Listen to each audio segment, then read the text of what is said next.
สำหรับมื้อนี้อาจารย์เองจะมาเว้าถึงหัวข้อเนาะความจนบ่เป็นกรรมพันธุ์เนาะประกอบมี4ข้ออ้างหรือ4ข้อของความจนนั่นเองถ้าเฮาเปลี่ยนแปลงได้แล้วเฮาสิได้หยังถ้าเฮาบ่เปลี่ยนแปลงเฮายังยึดติดคำว่า4ข่มนั้น4ข้อนั้นเฮาสิได้หยังเฮามาติดตามนำกันเลยเนาะ อาจารย์เคยบอกแล้วว่าถ้ามื้อนี้นะถ้าทุกคนคิดเป็นเนาะคำว่าคิดเป็นนี้เห็นเงินเห็นคำเนาะบ่แม่นตังเว้าได้ถ้าเฮาคิดเป็นเขาเอิ้นว่าสติปัญญาคิดเป็นสติปัญญาเกิดนี่นะทุกสิ่งทุกอย่างมันก็เป็นเงินเป็นคำถ้าเฮาคิดบ่เป็นก็มันอันตรายต่อตัวเองได้ถ้าเฮาคิดเป็นเห็นเงินเห็นคำคิดบ่เป็นจนเงินจนคำถ้าเฮาคิดเป็นทุกสิ่งทุกอย่างใส่สติปัญญาอย่าไปใช้อารมณ์ในการแก้ไขปัญหาเนาะถ้าทุกสิ่งทุกอย่างนี้เกิดขึ้นถ้าเฮาไปแก้ไขปัญหาเนาะด้วยการใช้อารมณ์เชื่อบ่ว่าผลที่ตามมาหาทางนั้นมันสิมีหยังที่เกิดขึ้นเนาะเชื่อเหลือเกินว่ามันอาจจะผิดพลาดหลายๆอย่างบางครั้งนี่แค่เพียงคำเว้าเดียวเฮ็ดให้เฮาเสียเงินเสียคำแค่เพียงคำเว้าเดียวเกินว่าฮู้เท่าบ่ถึงการก็อาจจะเป็นโทษฉะนั้นกลืนน้ำลาย3ครั้งก่อนที่ท่านจะเว้าคำใดออกไปและคิดคักๆก่อนที่ท่านจะคอมเมนต์ใส่คนอื่นแบบใส่ให้ไปสีหรือสิ่งใดสิ่งหนึ่งก็ตามแต่อาจารย์ขอบอกได้เลยเนาะวาจานี้ถ้าวาจานี้บ่ดีก็กลายเป็นโทษถ้าวาจาดีก็กลายเป็นเรื่องดีๆและเป็นสิริมงคลให้แก่ตัวเองฉะนั้นอาจารย์เลยบอกว่าคิดเป็นเห็นเงินเดือนคำคิดบ่เป็นก็จนเงินจนคำและคิดบ่เป็นก็เป็นโทษเป็นภัยเนาะฉะนั้นลองเปลี่ยนความคิดเบิ่งเนาะความคิดเดิมๆที่เจ้าเคยคิดในระยะที่ผ่านมามันบ่สามารถตอบโจทย์ในนามรูปแบบธุรกิจหรือในนามรูปแบบที่สร้างสรรค์ไปเส้นทางที่ดีๆนะเฮาควรจะเปลี่ยนแปลงมันได้บ่เฮาบ่ยึดติดมันประมาณนี้ได้บ่เนาะเฮาลองเปลี่ยนแปลงความคิดบางครั้งนี่ชีวิตเฮาคงอาจจะเปลี่ยนไปอย่างน้อยนี่ความคิดเดิมๆบ่สามารถจะตอบโจทย์เฮ็ดให้เฮาเข้มแข็งได้เฮ็ดให้เฮาเปลี่ยนไปเป็นคนละคนได้ตัวอย่างจากคนที่เคยติดเหล้าเมายาคนที่เคยติดบางสิ่งบางอย่างหรือติดยาสิ่งเสพติดประมาณและบ่เคยจะเปลี่ยนแปลงมันฉะนั้นถ้าเฮา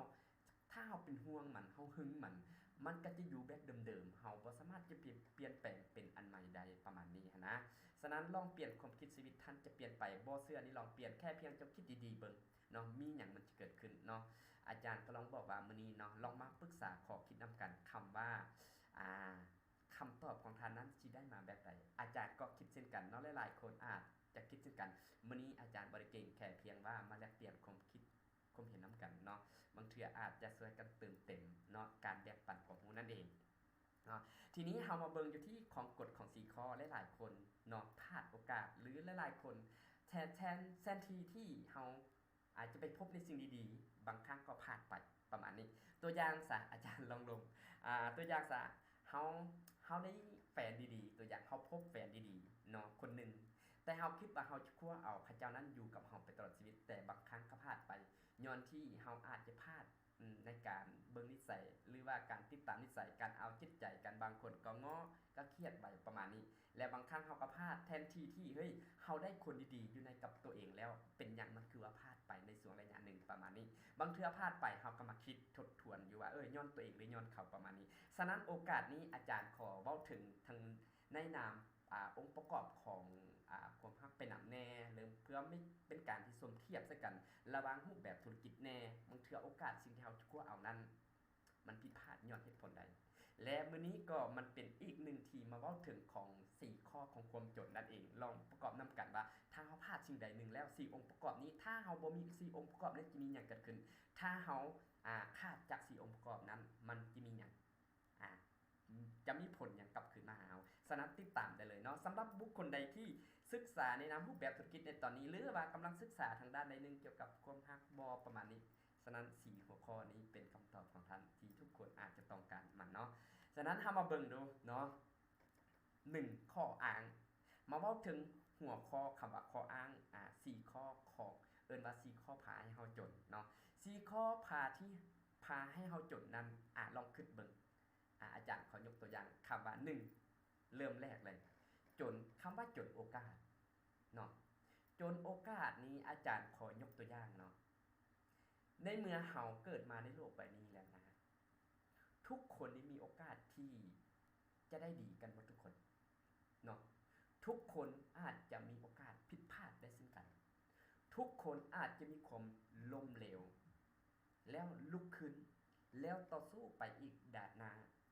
คาว่าล้มแล้วบ่ลุกก็จะกลายเป็นพิการตลอดกาลนั่นเองถ้ามื้อนี้เฮาล้มแล้วลุกทุกคนนี้บางครั้งนี่ล้มแล้วบ่ลุกบ่เอาโอกาสดีๆเข้ามาในชีวิตคิดแต่ว่าโอกาสตัวเองเจอเพียงครั้งเดียวแล้วล้มละลายหรือเฮาเฮ็ดธุรกิจใดนึงธุรกิจใดนึงที่เกิดมีความล้มละลายในครั้งนึงในชีวิตของตัวเองแล้วตัวเองก็ยึดติดกับความล้มเหลวนั้นไปตลอดกาลโดยที่จะบ่มีการเปลี่ยนแปลงเลย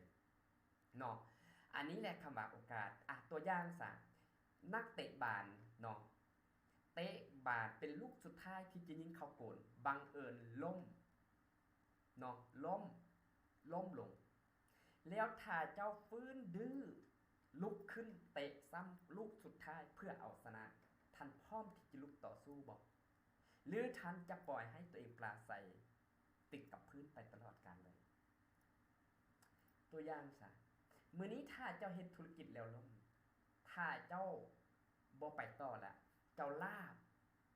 แล้วคิดว่าทุกอย่างที่หมู่คู่ที่เอาโอกาสหรือธุรกิจใดนึงนั้นมาแนะนำให้ตัวเองหั่นนะตัวเองจะปฏิเสธและบ่รับเอาโอกาสนั้นเลยหรือว่าบ่เป็นการเริ่มต้นชีวิตใหม่เลยถ้าเด็กน้อยนี่นะเกิดมามันย่างเป็นเลยบ่เราบ่ได้ย่างเป็นได้ฉะนั้นนี่นะก่อนที่เด็กน้อยสิย่างเป็นมันก็ล้มลุกคลุกคลานคลานไปอย่างนั้นล่ะจนใหญ่ๆแล้วยังบางครั้งนี่แล่นไปหัวเข่าอ่อนปุ๊บล้มแล้วเคยเห็นเด็กน้อยมันบ่ลุกบ่มันพยายามจะฟื้นตัวแล้วลุกย่างต่อถ้าเฮาในปัจจุบันนี้อายุ30ปี40ปีเจอธุรกิจแล้วล้มลุกล้มแล้วบ่ลุกเจ้าจะเป็นจังได๋เจ้าจะเป็นพิการตลอดกาลนั้นคำว่าโอกาสเจ้าจะพลิกเปลี่ยนตัวเองนั้นอาจารย์เคยคิดว่าเทพเทวดาบ่สามารถเฮ็ดให้เจ้าร่ำรวยได้เทพเทวดาบ่สามารถเฮ็ดให้เจ้าจนได้จนหรือรวยนั้นขึ้นกับเจ้านั้นให้โอกาสตัวเองอย่าไปคิด 4-5 ปีแล้วค่อยเริ่มต้นใหม่หรือว่าเรียนจบสถาบันแห่งนี้5ปีโอกาสที่จะได้เป็นแพทย์เป็นหมอโอกาสจะได้เป็นเจ้าเป็นนายโอกาสจะเป็นนักธุรกิจเลยบ่ได้เป็นตัดสินใจย้อนตัวเองเรียนจบแค่เพียงปริญญาตรีบ่ดูถูกความสามารถของตัวเองบางครั้งก็เริ่มต้นเรียนใหม่เรียนต่ออีกจบออกมายังบ่มีประสบการณ์เรียนอีกเรียนแล้วเรียนอีกสุดท้ายมาตายปะจอยคิดหลายตั้งส่งขึ้นไปโลกสีแจ่จอยอันนี้เนาะฉะนั้นนี่ล้มแล้วต้องลุกแม้นไผที่ล้มเหลวในตอนนี้แม้นไผที่พบอุปสรรคในตอนนี้ขอไล่1ไล่ขอกาหัวใจ1กาหัวใจขอกดเลข5มาให้อาจารย์เลยถ้าไผล้มแล้วบ่ลุกถ้าไผล้มแล้วลุกโอเคโอกาสเจ้าจะมีโอกาสที่จะสำเร็จเพราะคนเฮาเนี่ยนะมีล้มแล้วลุกมีความล้มเหลวและบ่มีความล้มเหลวมื้อนี้เฮาล้มบ่แม่นเฮาจะพ่ายแพ้ตลอดกาลเชื่อเหลือเกินว่ามีวันใดวันหนึ่งก็ต้องเป็นโอกาสของเจ้าเนาะลองเบิ่งเนาะลองเปลี่ยนทัศนะในหัวข้อนี้คำว่าโอกาสของเจ้าคิดว่าหมดแล้วหรือยังเฮ็ดธุรกิจนี้ล้มกูบ่เฮ็ดละแม่นไผก็ตามแต่มาสักส่วนหรือมาแนะนำในโปรเจกต์ดีๆหยังก็ตามแต่กูสิเอาแล้วกูลาบแหละในการลงทุนถ้าเจ้าลาบเจ้าหยุดนิ่งทุกเดือนมาค่าไฟฟ้าบ่ถูกจ่ายเนาะค่าน้ำประปาบ่เก็บเงินเข้าซื้อเข้ากินตอนแลงเจ้าบ่ซื้อกินเพราะเจ้าหยุดทุกหมดเจ้าล้มเลิกกันทั้งหมดในช่วงเวลาที่เจ้าแค่คิดว่าหยุดแล้วบ่ไปต่อหนี้สินมันกำลังนำมาคุ้มเขือค่อยถามว่ามื้อนี้เจ้าจะอยู่แบบให้คนอื่นดูถูกเจ้าหรือเจ้าจะสู้จนวินาทีสุดท้ายของเจ้าฉะนั้นอาจารย์บอกได้เลยใครที่บ่มักเปิดโอกาสให้ตัวเองฟังคลิปนี้แล้วลองเปิดโอกาสให้แก่ตัวเองและอีกอย่างสำหรับคนที่เป็นแม่ห้างนางไม้คนที่ทึกแฟนเลิกลาไปในเมื่อเฮายึดติดกับคนเก่าแล้วมันบ่ดีขึ้นเฮาควรอาจจะเปลี่ยนแปลงตัวเองไปสู่อันใหม่เฮาอาจจะล้มคนใหม่เปิดใจให้คนอื่นไปโลดความล้มเหลวนี้บ่มีเพียงครั้งเดียว พอเฮาเกิดมานะฮะให้เฮาตั้งคำถามว่าเฮาเกิดเป็นมนุษย์เฮาต้องผ่านพาอุปสรรคทุกสิ่งทุกอย่างเพื่อผ่านพาไปสู่อีกจุดหนึ่งฉะนั้นลองคิดมึงดีๆอย่ายึดติดสิ่งใดที่เจ้าควรแก้เจ้าต้องแก้ให้แก้มันได้อย่าปล่อยให้คนอื่นแก้บ่มีไผแก้ดอกถ้าเจ้ารู้สึกว่าล้มเหลวแล้วเจ้าบ่พยายามแก้ไขและพัฒนาตัวเองนี่คนอื่นแห้งกระตอกย้ำเอาจับไม้คอนตีแล้วจับตอกตุ่มมันแห้งแจกเมามื้อนี้อย่าไปซีเรียสอย่าไปย่านของคำคมที่เขาเย้ยกับเจ้าเขาเย้ยกับเจ้าเขาบ่ได้กินข้าวห่วมผ้าขาของเจ้ายิงเขาตอกย้ำเจ้าเขายิงสนะเจ้ายิงอ่อนแอแห้งล้มเหลวแฟนเลิกบ่ต้องกินเหล้ากินเบียร์มาดาท่านโอกาสเหล่านั้นเฮามีโอกาสที่จะเอาแฟนใหม่ได้กินโอวัลตินบำรุงตัวเองแข็งแรงสติปัญญามาห้อยทุกสิ่งทุกอย่างแค่เพียงเจ้าคิดเจ้าเปลี่ยนความคิดทุกสิ่งทุกอย่างมันก็ทะลุฉะนั้นข้ามว่าโอกาสคิดเบิ่งดีๆสมมุติว่ามุครูแนะนำธุรกิจใดนึงถ้าเจ้าบ่เอาเฮ้ยลองเฮ็ดธุรกิจสิ่งนี้ถ้ามันเติบโตร่ำรวยเฮาเฮ็ดนำกันเจ้าสิเฮ็ดนำค่อยบ่ประมาณนี้ถ้าเจ้าบ่เอาเจ้าก็ปฏิเสธไปเฮ้ยค่อยยังบ่พร้อมในช่วงนี้โอเคค่อยให้เจ้าเฮ็ดไปก่อนเจ้าเฮ็ดไปก่อนถ้าเจ้าร่ำรวยแล้วค่อยสิเฮ็ดตามหลังเจ้าถ้าคนอื่นไปแล้วเจ้าคิดว่าเจ้าไปทันบ่เจ้าบ่มีวันทันเขาสมมุติว่าเข้าไปแล้วได้ดิบได้ดีเขาอาจจะมีรถมีเฮือนกลับมาแล้วมาเบิ่งสภาพเจ้ายังกินเหล้าขาวอยู่ชีวิตยังอยู่แบบเดิมๆอยู่แล้วมาพบกันแล้วมานั่งรวมกันอีกโอ้ยเนาะจังแม่นโอกาสของเจ้าเนาะจังแม่นได้ดิบได้ดีเนาะโอ้ยส่วงนั้นถ้าข้อยเฮ็ดไปนำเจ้าแล้วกันแล้วถ้าข้อยตัดสินใจลงทุนรูปแบบธุรกิจกับเจ้าแล้วก็ถือว่าโอ้สุดยอดเลยแต่โอ้ยข้อยพลาดโอกาสแล้วถ้าข้อยจะเอาจุดนี้ข้อยก็บ่ทันเจ้าแล้วว่าซั่นเจ้าล่ะมีโอกาสดีๆเนาะเจ้าเนาะเจ้าเฮ็ดได้เด้เพราะว่าเจ้าหันเกิดมาอยู่ในชนชั้นคนที่มีเงินมีคำเจ้าหันเกิดมาเป็นลูกเจ้าล้านนายคนนี้เจ้าหันเกิดมาอยู่ในครอบครัวเศรษฐกิจพอเพียงอยู่เศรษฐกิจที่มีเงินมีคำเจ้าเฮ็ดหยังเฮ็ดได้แท้ค่อยตอนนั้นแล้วค่อยบ่มีเงินมีคำว่าซั่นค่อยก็บ่กล้าที่จะเฮ็ดแท้ค่อยก็เลยให้เจ้าเฮ็ดก่อนโอ้ยจังแม่นโอกาสเนาะนะเจ้าจะเป็นบุญวาสนาเนาะร่ำรวยเนาะเจ้าเฮ็ดอันนี้ก็คือว่าได้ดิบได้ดีเนาะชีวิตเจ้าก็เปลี่ยนแปลงขึ้นค่อยนี่ติเสี่ยวยังอยู่คือเก่ามาจมให้ตัวเองและเครียดให้ครูบอกว่าตัวเองบ่มีโอกาสอีกอย่างซะบางคนระหว่างครูบ่าวสาวผู้หญิงและผู้ชายโอ้ยอีห่ามึงเอ้ยว่าซั่นได้น้องเอ้ยอีล่าเอ้ยว่าซั่นเจ้าหันจังค่อยเป็นคนที่มีโอกาสเนาะได้พบแฟนคนต่างประเทศมีเงินมีคำร่ำรวยเนาะโอ้ยค่อยก็อยากมีบุญวาสนาคือเจ้าเด้อยากเป็นลมเฒ่าแก่มีเงินมีคำประมาณนี้อยากมีโอกาสคือเจ้าเด้เนาะจะได้มีผัวต่างประเทศจะได้ร่ำได้รวยบ่ว่าทั้งหญิงและทั้งชายคือ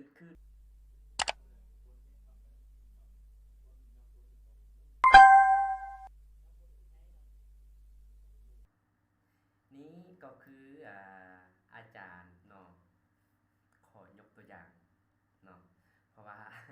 ส่วนหลายอาจารย์ก็เคยได้ยินเนาะที่ลมซึ่งกันและกันก็ประมาณนี้ได้เคยได้ยินที่ว่าผู้นี้เว้าให้ผู้นั้นย้อนว่าผู้นี้หันมีผัวต่างประเทศบ่ผู้ชายก็บอกโอ้ย้อนเรานี่ได้เจคนที่มีเงินมีคำประมาณนี้โอ้โอกาสเขาหันคือมีโอกาสดีแท้ประมาณนี้หั้นนะฉะนั้นนี่ถ้ามื้อนี้นี่เจ้ายังมีคำว่าบ่รับเอาโอกาสดีๆหรือมีบุคคลใดหนึ่งที่นำโอกาสมาให้เจ้าแบบดีๆแต่เจ้าบ่พร้อมที่จะเอาและเจ้าก็คิดอะไรทำไมของเจ้าและเจ้าจะพลาดโอกาสและโอกาสที่เจ้าจะประสบผลสำเร็จนั้นมีแนวสิ่งดีๆนั้นที่มุครูจะแนะนำให้เจ้านั้นเจ้าบอกว่าเอาโอกาสมา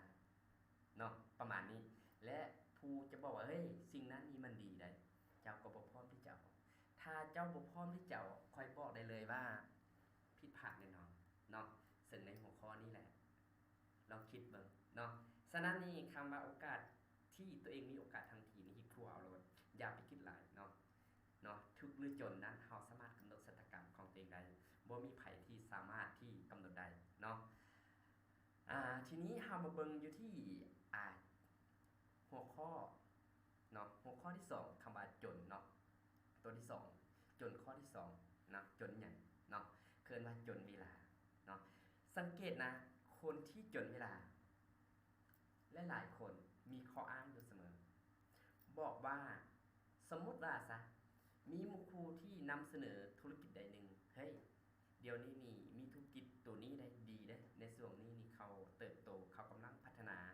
ซึ่งเป็นระบบใหม่ที่ตอบโจทย์ในยุคทันสมัยเทคโนโลยีซึ่งมันสามารถมีรายได้แท้จริงถ้าเฮาเฮ็ดเนาะเงื่อนไขเฮาผ่านกฎได้เฮาก็จะมีรายได้แล้วก็ตัวอย่างคือ Facebook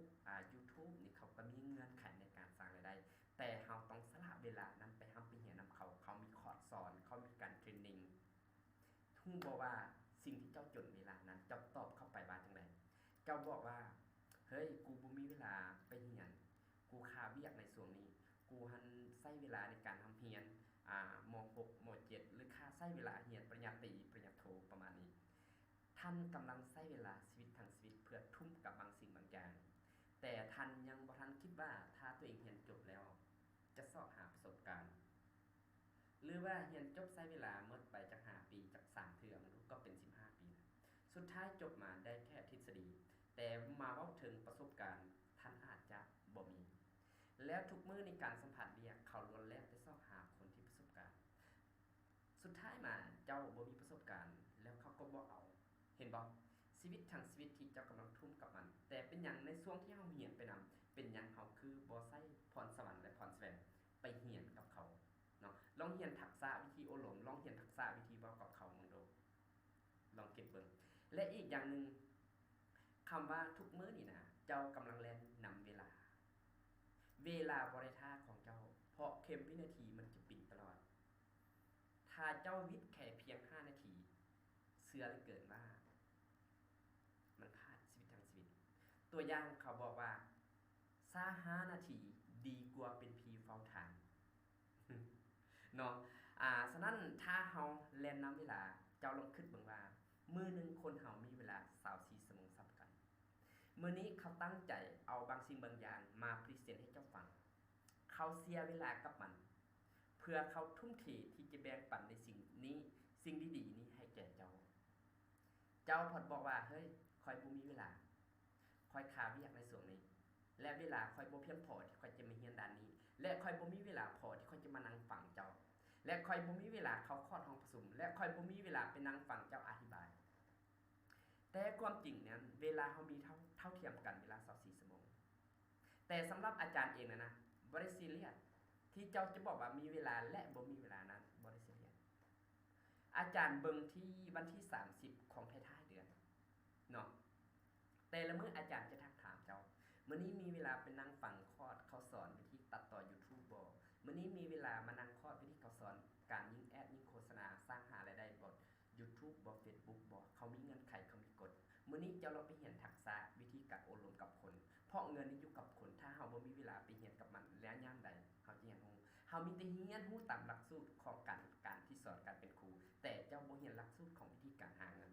เจ้าบอกว่าบ่มีเวลาบ่ทันพร้อมในช่วงนี้บางครั้งผู้หญิงก็ช่วงนี้กำลังถือผ้าช่วงนี้กำลังเกิดช่วงนี้แต่งกินให้ผัวอยู่ตลอดเวลาบ่มีโอกาสได้ออกไปผู้ชายก็คือกันผู้หญิงก็คือกันอุดมกันบ่เข้ากันบางครั้งผัว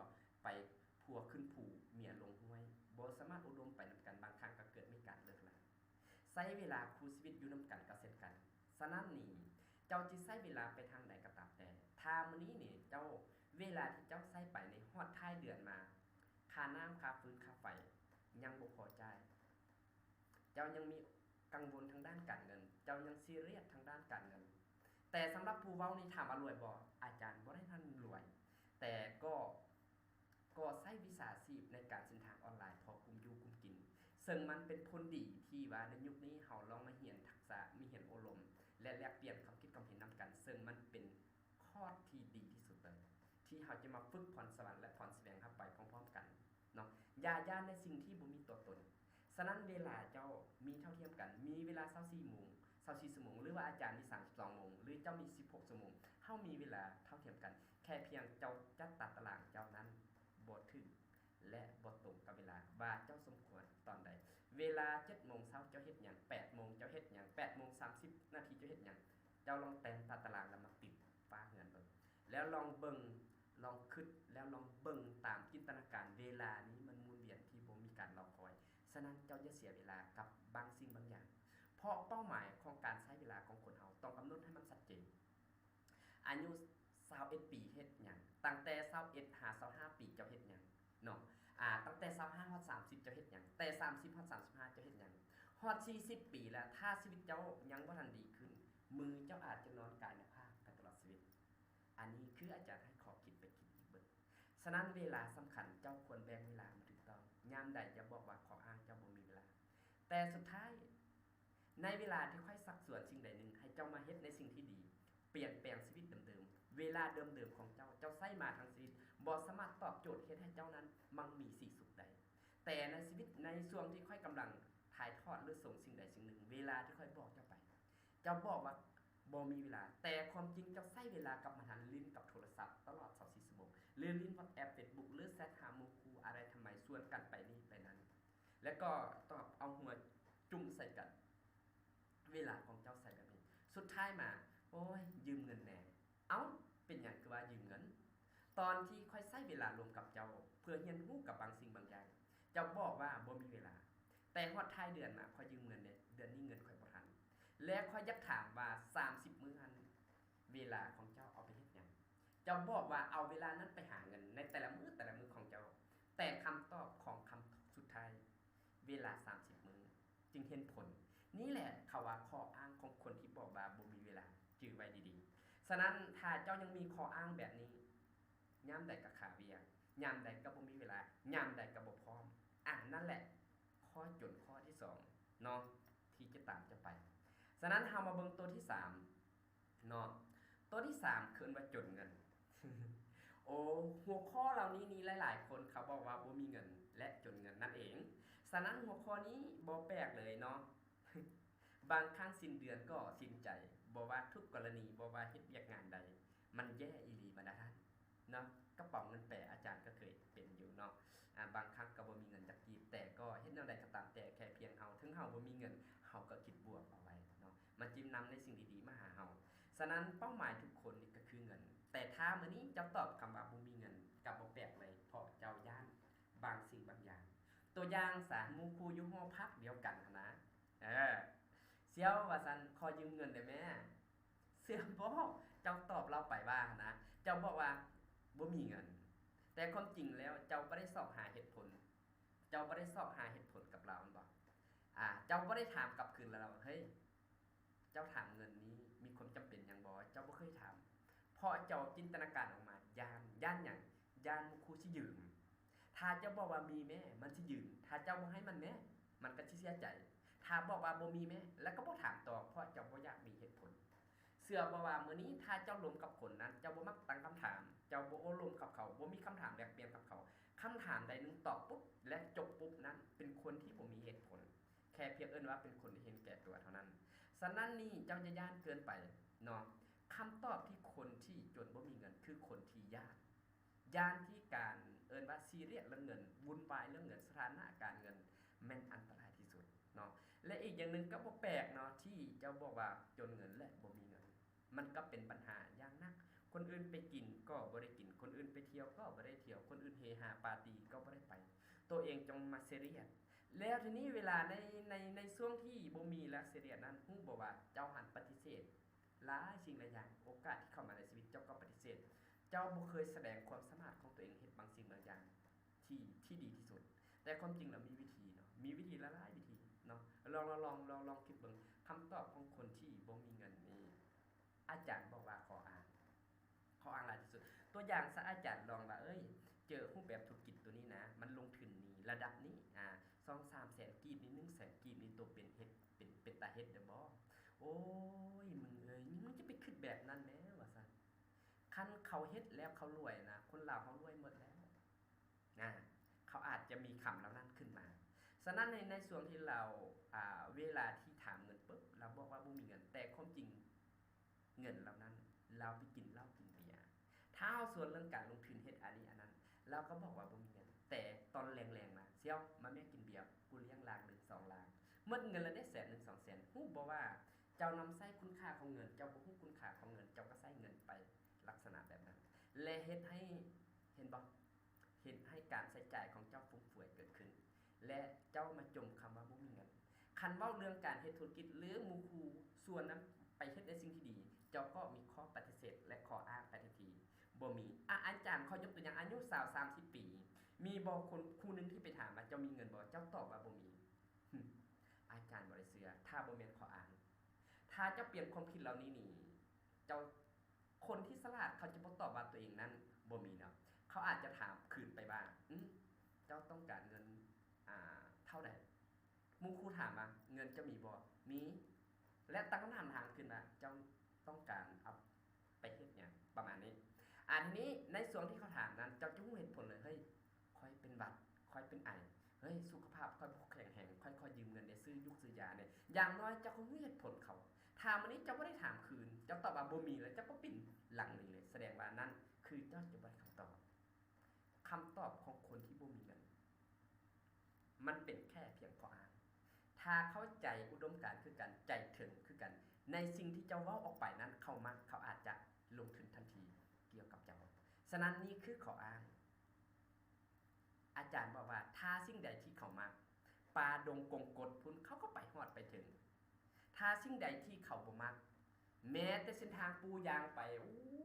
ยาวงามสุดลวดมันก็บ่ไปมันก็บอกว่ายากมันก็บอกว่าไก่เห็นบ่ฉะนั้นนี่ถ้าเฮาเว้าถึกข้อย่อถึกปองในแนวใดก็ตามแต่มันต้องมีแรงบันดาลใจถ้ามื้อนี้เฮาเว้าแบบบ่มีค่าแม้แต่1กีบเขาก็จะบอกปฏิเสธไปเลยว่าบ่มีฉะนั้นหัวข้อของคนมักใช้คำว่าข้ออ้างบ่มีก็บ่เป็นเรื่องแปลกเลยเพราะเขาบ่เชื่อและศรัทธาบางสิ่งบางอย่างในตัวที่ให้ข้อมูลไปหรือการนำธุรกิจเสนอบางธุรกิจใดหนึ่งให้แก่เจ้าเนาะโอเคเฮามาเบิ่งข้อที่4เนาะข้อที่4เขาบอกว่าจนความคิดลองคิดเบิ่งดีๆจนความคิดอาจารย์บอกว่าอันอื่นอาจารย์บ่ว่าดอกแต่ถ้าจนความคิดนี้ชีวิตทั้งชีวิตเจ้าบ่สามารถจะเปลี่ยนแปลงได้ย้อนหยังบางครั้งนี้แนะนำในสิ่งที่ดีๆให้แก่เจ้าเชื่อบ่ว่าถ้าแนะนำให้เจ้าไปเอาเงินเฮ็ดในธุรกิจในสิ่งนี้มันสามารถสร้างรายได้ให้แก่เจ้าสามารถเปลี่ยนแปลงรูปแบบธุรกิจให้แก่เจ้าแล้วเจ้าก็ปฏิเสธเขาทันทีเลยสังเกตไหมโอ้ค่อยเฮ็ดบ่ได้ดอกเพราะค่อยบ่ได้เรียนมาด้านนี้โอ้ระบบเทคโนโลยีแฮงคักคนเฒ่าแก่ๆโอ้ยตาก็บ่เห็นหุ่งแล้วจักสิเฮ็ดจังได๋ลิ้นโทรศัพท์ก็ฮอดบ่เป็นค่อยบ่ได้เรียนมาด้านนี้ค่อยเรียนกสิกรรมค่อยเรียนไฟฟ้าค่อยเรียนแพทย์ค่อยเรียนหมอสิให้ค่อยมายืนเว้ากับคนนี่ค่อยเว้าบ่เป็นค่อยเฮ็ดบ่ได้ดอกความเป็นจริงแล้วเจ้ายังบ่ทันได้ทดสอบความเป็นจริงแล้วเจ้ายังบ่ทันได้เปิดอกเปิดใจลงกับมันบางครั้งนี่เขาตั้งใจที่ให้ข้อมูลเจ้าแค่เพียงให้เจ้าบางครั้งนี้เขาแค่เพียงปรึกษาหารือกับเจ้าแต่เจ้านี่มีความคิดแบบติดลบออกมาเนาะเจ้ามีความคิดที่ออกมาบอกว่าเป็นไปบ่ได้เฮ็ดบ่ได้ฉะนั้นนี่แค่เพียงความคิดเจ้ายังบ่ผ่านอาจารย์บอกเลยถ้าเจ้าจดความคิดแม้แต่เทวดาก็ช่วยเหลือเจ้าบ่ได้แต่ถ้าเจ้าลองเปิดความคิดตัวเองกว้างๆและยอมรับเอาคำตำหนิของคนอื่นน้อยนึงเข้ามาในชีวิตบางเพิ่มๆนี้ในชีวิตของเจ้านี่จะมีสิ่งหนึ่งที่สีวิไลเข้ามาในตัวของเจ้าแต่จะเข้าข้างตัวเองนั้นหลายเกินไปฉะนั้นนี่บอกได้เลยนะแนวใดก็ตามแต่ที่คนอื่นนำเสนออย่าเฝ้าปฏิเสธอย่าเฝ้าคัดค้านเจ้าลองปล่อยเปรียบเทียบเหมือนตัวเองโง่และยอมแพ้เพื่อหาฟังข้อมูลเขาได้นึงบางครั้งถึงเจ้าเป็นผู้บัญชาบัญชาหยังก็ตามแต่ซะบางครั้งความคิดอันน้อยๆนั้นถึงว่ามันบ่แม่นอำนาจที่อันสูงส่งแต่มันอาจจะมีคุณค่าเพราะบางครั้งชีวิตทั้งชีวิตเขาคิดตั้งใจมาแต่เหือนว่าเขาจะเสนอในข้อนี้แต่สุดท้ายเวลาเขาเสนอปุ๊บมีการแบล็คเอาท์และอัพลงดาวมันก็บ่ให้โอกาสเขาทันทีฉะนั้นบางครั้งความคิดเขาคิดตั้ง 2-3 มื้อเขากลืนน้ำลาย3ครั้งที่เขาจะเว้าแต่เจ้าตัดบทไปก็มีฉะนั้นอย่าปล่อยความคิดตัวเองติดลบแบบนั้นคิดแต่แนวบวกๆเนาะเปลี่ยนความคิดใหม่ชีวิตจะดีขึ้นทุกสิ่งทุกอย่างอาจารย์บอกว่าทุกคนสามารถเฮ็ดได้แค่เพียงท่านยังบ่ทันลงมือเฮ็ดท่านลองเห็นสิ่งใดก็ตามเจ้าอย่าว่าเจ้าเฮ็ดบ่ได้อย่าดูถูกความสามารถตัวเองแน่เพราะความสามารถเจ้ายังบ่ทันทดสอบเลยเจ้าลองทดสอบแล้วลงมือเฮ็ดอาจารย์เชื่อเหลือเกินว่าทุกคนได้เฮ็ดได้เนาะฉะนั้นนี้หลายๆคนมักเข้า อยู่ในประตูเล็กๆและเข้าไปในวงกลมและเอาชีวิตตัวเองเข้าไปในวงกลมสี่แก่เล็กๆและเอาเล็กกระปูตอกตัวเองอยู่กับในวงกลมเล็กๆโดยที่บ่เอาขวาหูขวาซ้ายแล้วหูขวาและไปฟังกับคำว่าคนอื่นเอาแต่ใจฟังใจแต่ตัวเองฉะนั้นนี่กักตัวตัวเองไว้อยู่ใน4ด้านและก็บอกว่าตัวเองเฮ็ดหยังบ่ได้ดอกคอยบ่เก่งมาด้านนี้คอยบ่ได้เรียนมาทักษะจะให้คอยมาเว้าจะให้คอยมาสร้างรายได้สอน YouTube เป็นไปบ่ได้อยากให้คอยเฮ็ดธุรกิจกับเจ้าคอยบ่แม่นนักโฆษณาคอยเฮ็ดบ่ได้และอาจารย์จะถามว่าทุกคนที่เกิดมาในโลกนี้สามารถเฮ็ดเป็นเลยบ่หรือเก่งกันหมดบ่เฮ็ดเป็นกันหมดทุกคนบ่มันเป็นไปได้มันเป็นไปได้ยากที่ทุกคนเกิดมาแล้วเป็นกันหมดฉะนั้นทุกคนล้วนแล้วแต่เรียนรู้ถ้าเจ้าหันนะถ้าเจ้าหันนะยังคิดแต่ว่าตัวเองขี้คร้านและบ่มักเรียนรู้มันก็จุดจบเพราะความรู้นี่ราคามันแพงอีหลีเจ้าต้องได้จ้างเรียนตั้งแต่ลองเบิ่งแม่ความรู้เรียนตั้งแต่อนุบาลจนฮอดม .7 ม .7 ต่อปริญญาตรีความรู้ที่เจ้าทุ่มเทซื้อสติปัญญานั้นเรียนจักกี่ปีสุดท้ายมาประสบการณ์เจ้ายังบ่ทันมีเนาะฉะนั้นจึงต้องปล่อยความคิดตัวเองกว้างๆยอมแพ้เพื่อชนะและเรียนรู้กับคนที่รู้และเจ้าจึงจะได้เคล็ดลับที่ดีๆเนาะฉะนั้นขอฝากติดตามเนาะโค้ชแก้วสวรรค์ปันของฮู้เนาะอาจารย์บอกได้เลยว่าอาจารย์ก็บ่เป็นคนเก่งแค่เพียงว่ามื้อนี้เฮามาแลกเปลี่ยนความคิดความเห็นนำกันถ้าทุกคนนี่สามารถ